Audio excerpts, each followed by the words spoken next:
This is America in the Morning from Westwood One. Good morning, I'm John Trout. It's Tuesday, June 25th, 2024. Here's what's coming up on America in the Morning. WikiLeaks founder Julian Assange will soon be a free man. They must have a conduit, and we are the conduit. I'm Jeff McKay with the details. Dangerous and deadly flooding still a major concern in parts of the Midwest. Cities are without power. I'm Clayton Neville. A lawsuit is challenging a new law in Louisiana requiring classroom display of the Ten Commandments. I'm Ed Donahue. A hearing in a Florida court for Donald Trump's classified documents case. We'll have the outcome. Wall Street's high flyers have come in for a landing, but are they grounded or are they merely making a refueling stop? I'm Peter Schacknow. $10 million bond for a Houston murder suspect deemed to be a flight risk. I'm Jackie Quinn. If you think airports are crowded this summer, it's not your imagination. I'm Lisa Dwyer. All ahead on America in the Morning. After 5 years of being held in a British jail, WikiLeaks founder Julian Assange is set to be a free man and avoid U.S. prison. He'll end his journey as a so-called political prisoner in his native Australia. More from America in the Morning's Jeff McKay. WikiLeaks founder Julian Assange has agreed to plead guilty to violating the Espionage Act. According to the Department of Justice, the hearing will be held on the island of Saipan in the Pacific Ocean. At that hearing, Assange will plead guilty to a sole charge of violating the Espionage Act, but he will not serve any jail time. The guilty plea will resolve Assange's outstanding legal matters with the U.S. government. CBS News is reporting that Assange opposed traveling to the continental U.S. to enter the guilty plea, which is why his case will be heard in the Commonwealth of the Northern Mariana Islands, a territory of the U.S. located just north of Guam. Eric Tucker of the Associated Press explains why Assange will not be serving any time in an American prison. Well, from the U.S. government's perspective, he's already been in prison for several years. And so they believe that this time served punishment is actually a reflection of the crime that was committed. And so they don't view it from their perspective as letting him off the hook, although the net effect is he does not have to come to the United States to face charges. It was Assange, as the founder of WikiLeaks, who leaked secrets from whistleblowers that published volumes of classified information from the State Department and the U.S. government, which in one case was sent to the website by Private Chelsea Manning, who was an intelligence analyst who exposed thousands of activity reports involving U.S. actions in Iraq and Afghanistan. Manning remains in a U.S. military prison and faces decades behind bars. In a 2011 interview Assange gave to CBS News' 60 Minutes, he said there is a responsibility to have information placed in the hands of the public. And we don't say that the State Department should have no secrets. That's not what we say. Rather, we say that if there are people in the State Department who say that there is some abuse going on, and there's not a proper mechanism for internal accountability and external accountability, they must have a conduit to get that out to the public. And we are the conduit. WikiLeaks was a key player in the 2016 presidential election, publishing thousands of emails from Hillary Clinton's campaign and the Democratic National Committee that had been stolen by Russian government hackers. Assange has faced legal troubles for more than a decade, beginning in 2010, when a Swedish prosecutor issued an arrest warrant related to the rape and sexual assault allegations by two women, which Assange denied. He sought political asylum at the Ecuadorian embassy in London, where he lived for 7 years until he was evicted in 2019 and then served time in a British prison. His odyssey from asylum to prison will end Wednesday, with his freedom to follow in Australia. I'm Jeff McKay in Washington. Parts of the Midwest continue to deal with deadly and destructive flooding, which caused an important rail bridge to collapse and forced evacuations after a dam failed. Correspondent Clayton Neville has the latest, as things could get worse from storms that moved through last night and continue into today.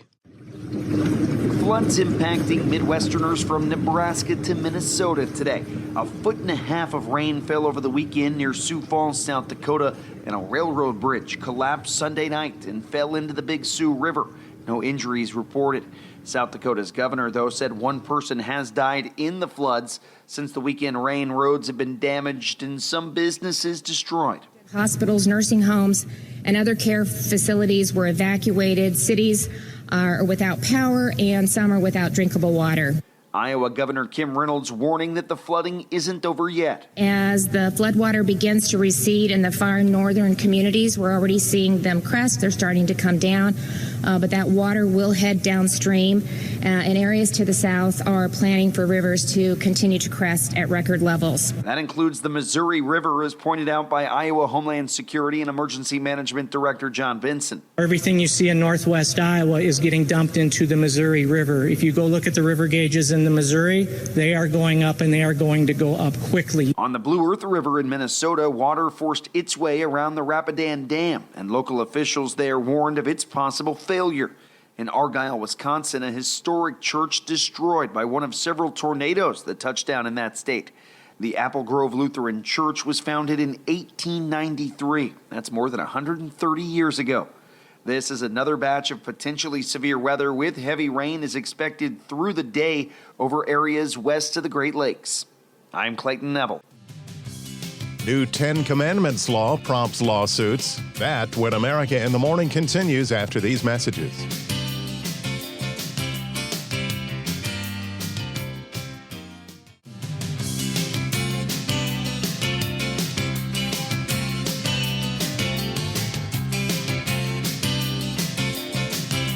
This is America in the Morning. A change in the forecast for areas of the plains. Here's AccuWeather.com meteorologist Matt Rindy. We have more comfortable weather sliding slowly southward in the northern plains along a cold front from a storm in Canada. This front will provide a more comfortable day around South Dakota into northern Nebraska with highs in the 80s and lowering humidity. But areas from southern Nebraska into Texas and eastward to portions of Mississippi, Alabama, and Georgia will once again be well into the 90s with many 100s. And this will expand into parts of southern Illinois and the Tennessee Valley. Taking into account factors like wind, sun angle, and humidity, this will put AccuWeather real field temperatures well into the 100s, with many areas seeing as high as 110. This boundary will be the area in which the interaction of the cooler, drier air to the north and the more humid air to the south will produce showers and thunderstorms. This is going to start the day through portions of the Great Lakes and then continue into this afternoon. Then another round farther west will form in parts of Nebraska and Iowa, and then continuing south and east tonight into Kansas, Missouri, and Illinois. These storms will have the potential to produce damaging winds, flooding, downpours, and hail.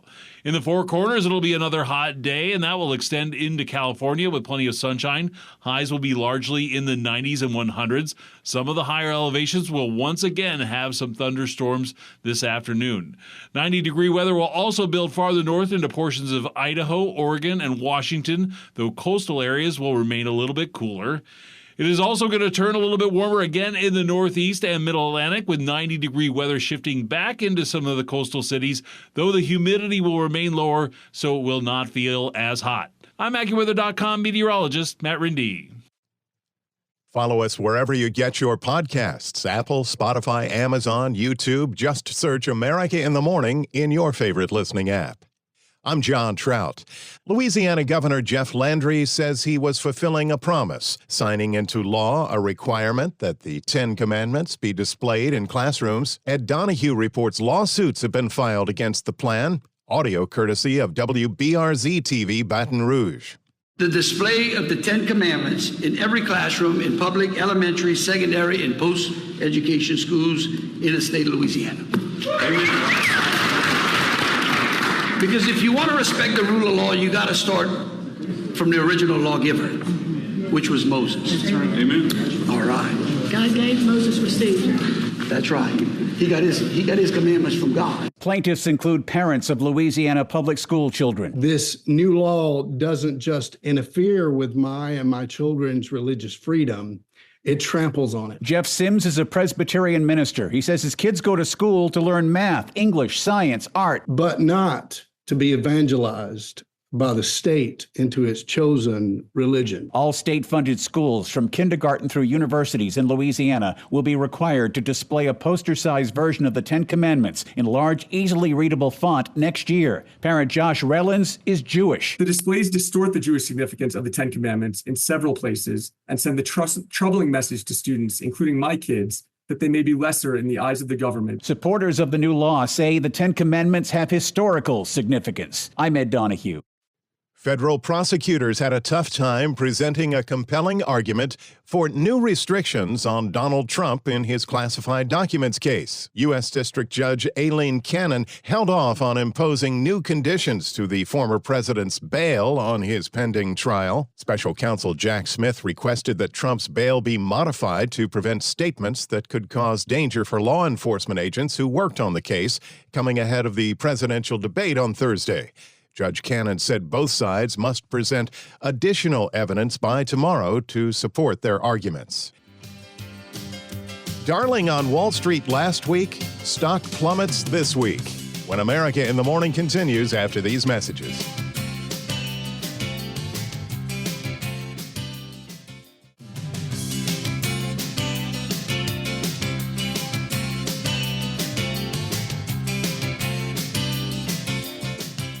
This is America in the Morning. The Business Report is sponsored by Fisher Investments.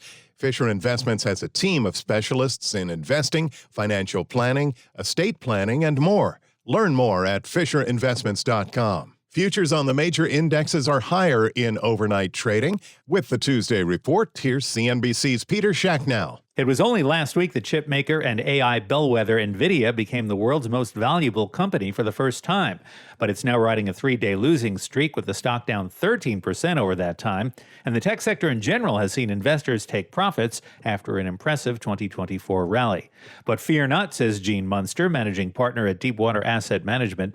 He thinks the pullback represents a buying opportunity, and he says confidence will be restored when AI-focused chipmaker Micron Technology reports earnings later this week. This is going to be a great week for AI investors because ultimately I think Micron is going to exceed that 87% revenue target that they have out there, and investors are going to be more confident in the 50% growth that they have for next year. So feeling very good about the AI trade here. Of more immediate concern, as always, is the direction of interest rates. Expectations of rate cuts have been scaled back significantly since the beginning of the year, but investors do remain focused on inflation data, which has been encouraging as of late. Lower inflation could prompt the Fed to cut rates sooner, but David Rubenstein thinks it's a few months off. The co-chairman of private equity firm Carlyle Group notes that the Fed always says it doesn't make decisions based on politics, but I know that is the traditional line that the Fed has, and they should have that line. But I just think generally they're human and they recognize that they'll be heavily criticized by President Trump, I suspect, if all of a sudden they were to cut rates right before the election. I suspect the market is probably more right than wrong when it says the rate cuts are likely to come after the election. The next inflation reading comes on Friday when the government issues the so-called PCE index, which is the Fed's preferred inflation measure.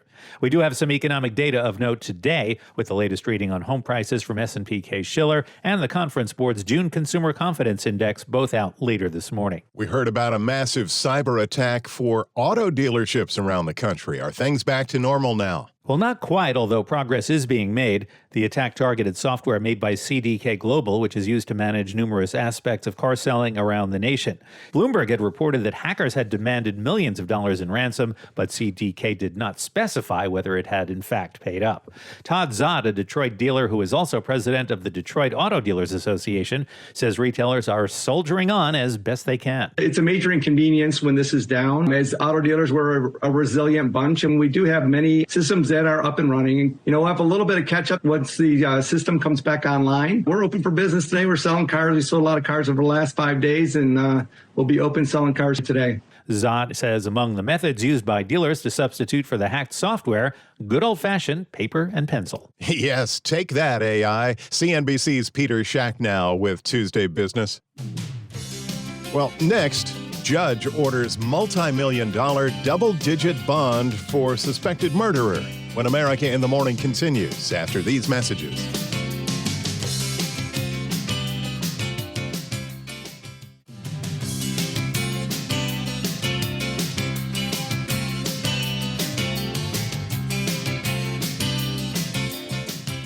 Back now on America in the Morning.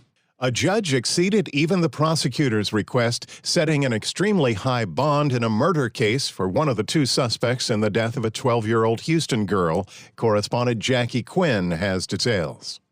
A Houston area judge doubles the prosecution's bond request to $10 million after it was revealed murder suspect Franklin Pena Ramos allegedly asked his boss for money to flee the country. Harris County District Attorney Kim Ogg on KTRK. Our immigration system is broken, and if there was ever a case that reflected that, it's this one. Pena Ramos and his roommate, both Venezuelan nationals accused of being in the U.S. illegally, are now charged with capital murder for allegedly luring 12-year-old Jocelyn Nungare to a bridge earlier this month. Bound and without clothing from the waist down. Jocelyn's mother remembers her as a quirky child with a bright future ahead. These monsters took that opportunity. I'm Jackie Quinn.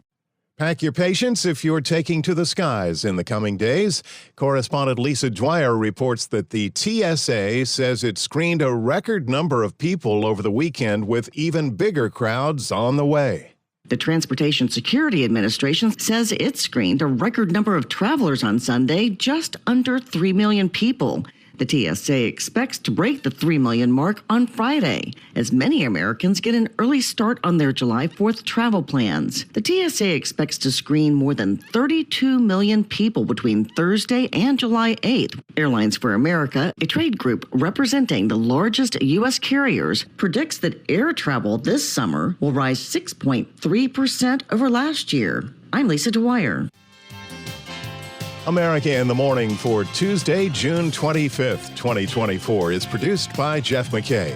Senior producer Kevin Delaney. I'm John Trout. This is Westwood One.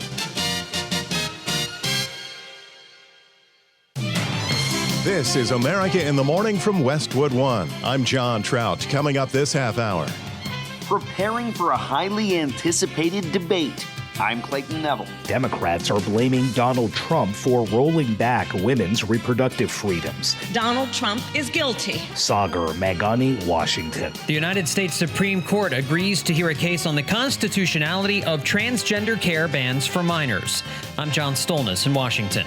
Deadly shark attack in Hawaii and dangerous rip currents causing concern in the Gulf and Atlantic.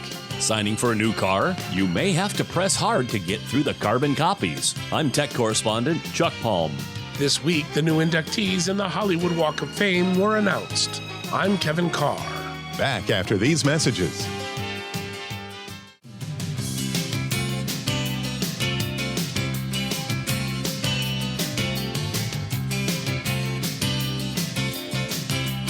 This is America in the Morning. With a watchful eye on potential thunderstorms today, here's AccuWeather.com meteorologist Matt Rindy with the forecast. We are continuing to monitor a frontal system associated with a large storm in central Canada. This boundary will be the area in which much more comfortable conditions to the north will interact with hotter and more humid air to the south. This will be a good opportunity for showers and thunderstorms to develop through the Great Lakes this morning into the afternoon, and then another round farther west in parts of Iowa and Nebraska will continue to shift south and east at night into Kansas, Missouri, and Illinois. These storms will have the potential to produce damaging winds, flooding, downpours, and hail. This front has provided a more comfortable day around the portions of northern plains with highs in the 80s and lowering humidity.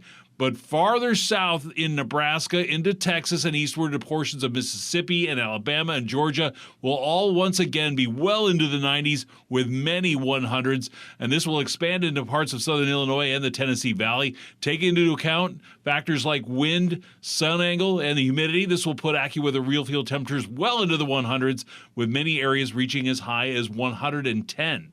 Farther west will also be hot through the Four Corners region into California with plenty of sunshine. Highs will be largely in the 90s and 100s. Some of the higher elevations will once again have some thunderstorms this afternoon. 90-degree weather will also build farther north into portions of Idaho, Oregon, and Washington.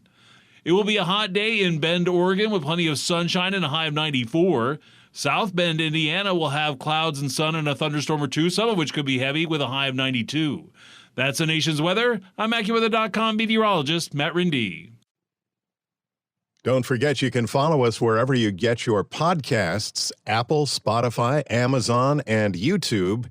Just search America in the Morning in your favorite listening app. I'm John Trout. Thursday night's presidential debate marks the first of the season, and political experts say the candidates appear to be preparing differently. Correspondent Clayton Neville reports. Former President Donald Trump, the presumptive Republican nominee, will enter Thursday night's debate fresh off of recent campaign rallies where he hasn't held back on his opponent. Biden can run into walls. He can fall off the stage. He can fall up the stairs. He falls up. The former president at his weekend Philadelphia rally. With your vote, Joe Biden's wave of bedlam and death and terror will begin to recede the moment I take the oath of office. Dr. Matthew Wilson is a political science professor at Southern Methodist University, and he believes that Trump and President Biden are preparing in their own ways. Trump's just not the kind of guy to review a bunch of briefing books and position papers. That's just not his style. I mean, he's out on the campaign trail, mixing with voters and things like that. Biden is doing more of your conventional study debate preparation. Many political experts are asking which Trump will show up to the debate. In fact, at the Philadelphia rally, Trump himself asked the crowd if he should, quote, be tough and nasty and say you're the worst president in history, or he proposed, should I be nice and calm and let him speak? Some in Washington say the Biden campaign may try to poke Trump and push for a potential snap or a blow-up. But there may not be much room for that. Dr. Wilson with the CNN debates format and its potential impact. Well, there is going to be no live studio audience. That's one significant difference. So there won't be any kind of cheering, applause, jeering, any of that sort of reaction. They're also going to cut off each candidate's mic while the other is speaking. So there won't be the potential for those kind of interruptions. So it's going to be a more orderly debate, perhaps. America preparing to tune in. Benji Gershon leads a conservative group in Texas that's hosting a watch party at a local movie theater Thursday night. There's going to be a lot of cheering. There'll be a lot of camaraderie, and who knows? Well, maybe you'll play a drinking game or two, and depending on how many times Joe Biden says, "Come on, man," or something. We'll have to figure it out. A couple days out from the debate, and time to make those final preparations beginning to run out for viewers and for the candidates. I'm Clayton Neville. Democrats, led by Vice President Kamala Harris, are blaming Donald Trump for stripping women's reproductive rights as they mark the second anniversary of the Supreme Court overturning Roe v. Wade. Washington correspondent Sagar Magani reports. And some states are a little bit more conservative, and some states are much more liberal. If the radical Democrat extremes get their way, they will have a federal law for abortion. It's the second anniversary of the Supreme Court overturning Roe v. Wade, and Democrats are blaming Donald Trump for rolling back women's reproductive freedoms. Donald Trump thinks the government is in a better position to tell women what's in their best interest than women are to know for themselves. But Joe Biden and I trust women. And women trust all of us to fight for their most fundamental freedoms. Vice President Harris says the healthcare crisis is Trump's fault. As many of you know, I'm a former prosecutor, so let's just look at the facts, shall we? Harris says Trump handpicked 3 high court justices with one aim. He intended for them to overturn Roe v. Wade. And they did. It was premeditated. Followed by extremist state legislators passing abortion bans. He had accomplices. With the ex-president cheering them on. Trump has not denied, much less shown remorse for his actions. And instead proudly takes credit for overturning Roe. In the case of the stealing of reproductive freedom from the women of America, Donald Trump is guilty. Sagar Magani, Washington. Well, the Supreme Court announced they'll hear a case on the constitutionality of a state ban in Tennessee on puberty blockers for minors. John Stolness has that story from Washington. The law in question prohibits healthcare providers from prescribing, administering, or dispensing any puberty blockers or hormones if the intent of that treatment was to further a minor's desire to change their birth sex. 3 minors diagnosed with gender dysphoria, as well as a doctor in the state, have challenged the law, saying it violates the Equal Protection Clause in the 14th Amendment, and the Justice Department has intervened as well. A federal district court said the law was unconstitutional, but a U.S. Court of Appeals panel of judges reversed that injunction. It became law in March of 2023 in Tennessee. And at the time, state Republican Congressman Gino Bolso said it was a necessary bill that protects the health of minors. It is not, as you characterize it, Representative, an anti-anything bill. It is a bill that is squarely designed to make the people and our culture more virtuous. And frankly, virtue is something that we're lacking a bit in our culture right now. But Democrat Justin Pearson said the bill discriminates against transgender youths. The lack of democratic behavior, the lack of supporting of inclusion, the lack of supporting people for who they truly are, that is against who we are. Well, transgender people are people, Representative, and deserve to be treated as such by this body too. The Supreme Court has never weighed in directly on the constitutionality of these types of bans. It will come before the court during its next term, which gets underway in October, with a ruling likely this time next year. The outcome could impact similar legal challenges and laws in more than 20 other states. John Stolness, Washington. There's more Supreme Court action as justices throw out a COVID-related case, plus the great auto dealer's security hack. Those stories and more when America in the Morning continues after these messages.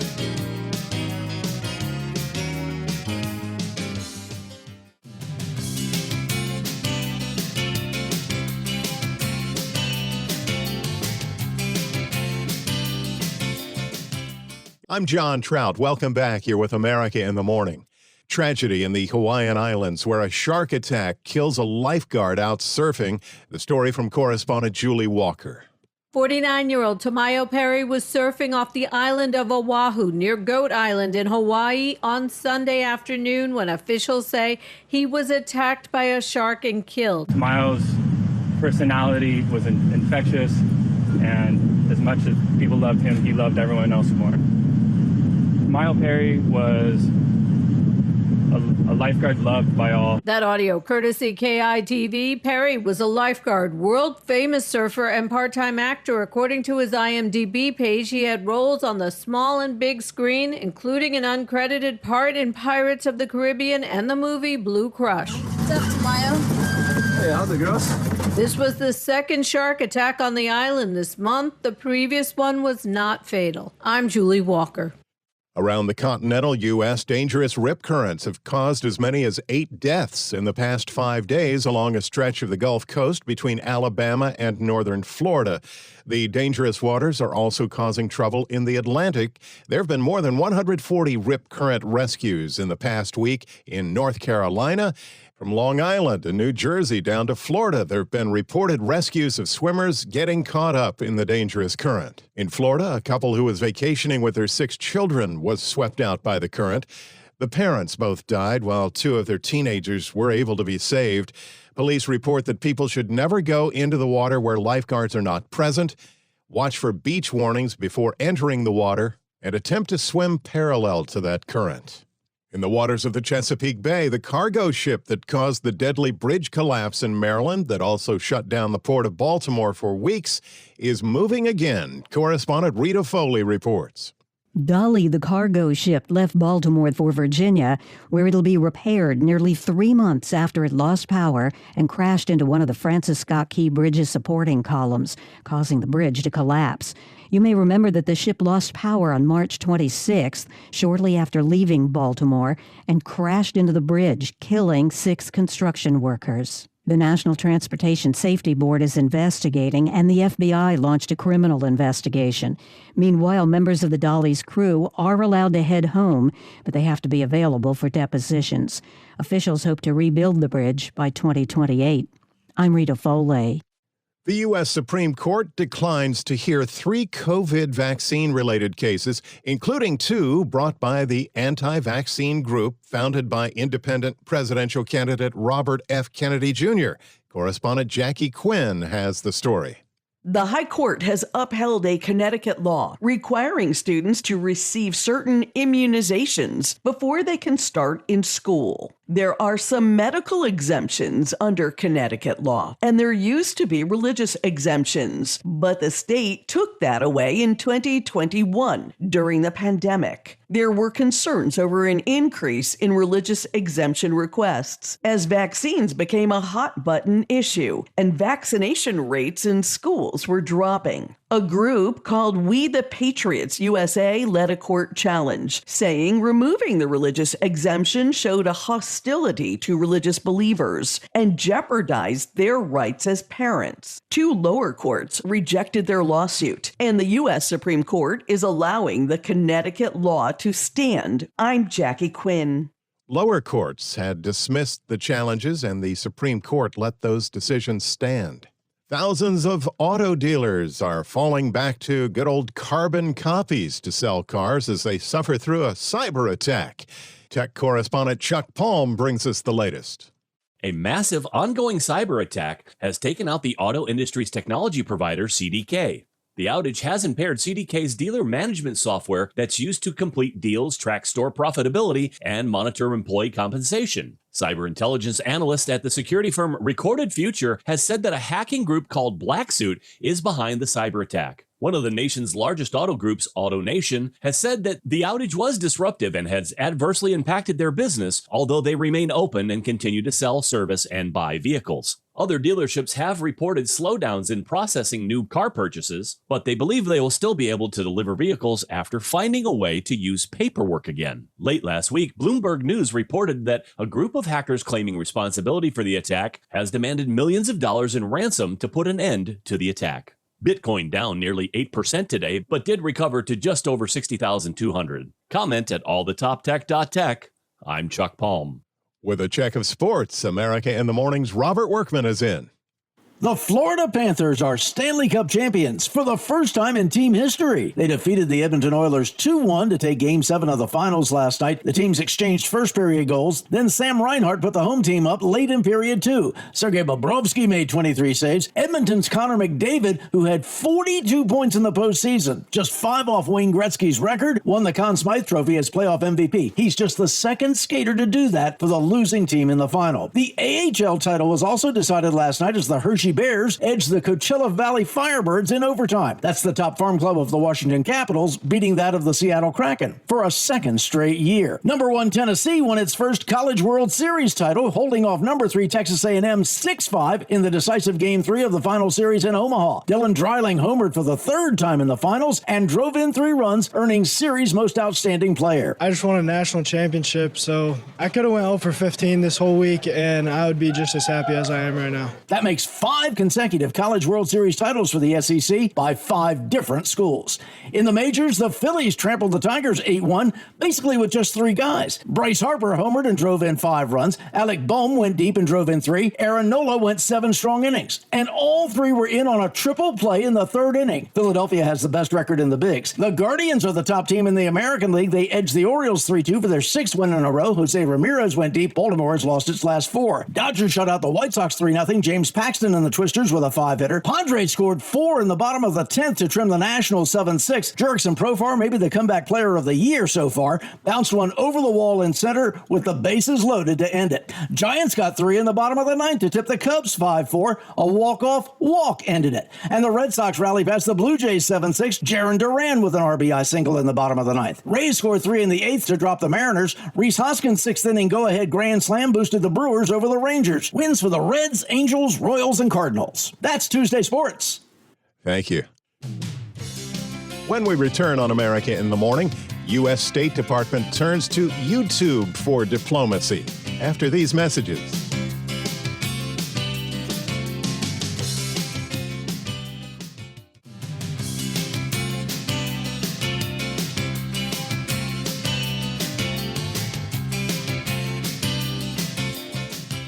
America in the Morning, back now. Thanks for listening. New inductees for the 2025 Hollywood Walk of Fame have been announced. Kevin Carr has the story. The Hollywood Walk of Fame class of 2025 was announced on Monday morning in Los Angeles. Comedian Niecy Nash kicked off the list of inductees for television. South Park's Trey Parker and Matt Stone will have a double ceremony. Other inductees include Fran Drescher, Lauren Graham, Bill Nye, and Chris Wallace.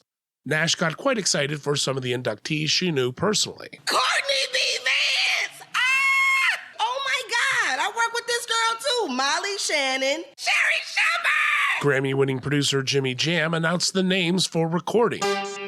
These included Depeche Mode, Fantasia, Los Pookies, the B-52s, Green Day, the Isley Brothers, Busta Rhymes, George Strait, Keith Urban, and War, and an artist close to himself. My junior high school classmate in Minneapolis, Prince. Finally, Joe Mantegna announced the names of film professionals, including Jessica Chastain, Bill Duke, Emilio Estevez, Colin Farrell, Jane Fonda, Nia Long, Lisa Liu, Glenn Turman, and Tony Voss. This director was my first job in Hollywood in 1978, director John Carpenter. This year drew from the horror genre with Halloween director John Carpenter, and Freddy Krueger himself, Robert Englund, was also on the list. Additional inductees included Misty Copeland and Alan Cummings for live performance, David Beckham and Oral Hershiser for sports entertainment, and Adam Carolla for radio. I'm Kevin Carr. Reverting back to an idea that worked well when Dwight Eisenhower was president, the U.S. State Department is adding to that plan a modern approach, teaming with YouTube for diplomacy. Entertainment correspondent Margie Zaraletta reports.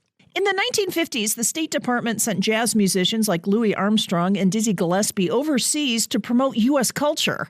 Now there's the internet. Secretary of State Antony Blinken has announced an initiative with YouTube for a program to promote peace and democracy with U.S. global music ambassadors. Music has a unique power in diplomacy, introducing others to our history, to our culture, creating ties that cross borders, strengthening relationships between our people and even our governments. One of them is singer Lainey Wilson, who says music is the universal language, which was good for her when she was on tour in Germany. My sister called from back home in Louisiana, and she said, "Can they even understand a word that you're saying over there?" I said, "Well, shoot, they can't even understand me at home." Other ambassadors include Chuck D, Breland, Kane Brown, Herbie Hancock, Denise Graves, Jelly Roll, and Teddy Swims. What I have learned from traveling the world and playing music is we're all actually a lot more alike than you think. And we have so much in common. And to tell you the truth, I mean, that gives me a whole lot of peace. I'm Archie Zaraletta. America in the Morning for Tuesday, June 25th, 2024 is produced by Jeff McKay. Senior producer Kevin Delaney. I'm John Trout. This is Westwood One.